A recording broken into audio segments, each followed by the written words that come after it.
Albania এসে সমুদ্র পাহাড় সব কিছু উপভোগ করলাম।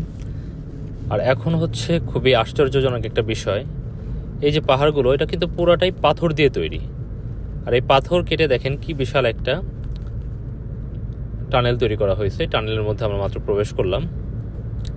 আমাদের কর্ণফুলী টানেলটাকে মিস করছি আমি।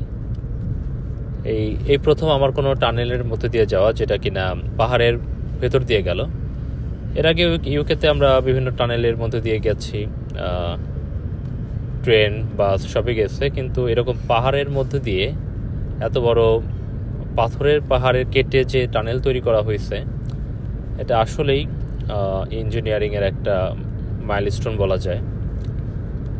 আলবেনিয়া এসে এই বিষয়গুলো কারোই মিস করা উচিত না আমি বলবো। এই সাইডটাতে যদি কারো ভ্রমণের ইচ্ছা নাও থাকে, তারপর আমি বলবো যে একটু সময় করে হলেও যদি কেউ এদিকে আসে, তাহলে সে এই জায়গাটাকে খুবই উপভোগ করবে।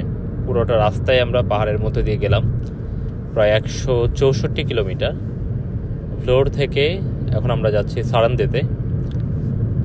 এই টানেলের মধ্য দিয়ে আঁকা বাঁকা পথ দিয়ে চারপাশে মনে হচ্ছে যে পুরো রাস্তাটাই ভিডিও করে রাখি, এত সুন্দর দেখার মতো।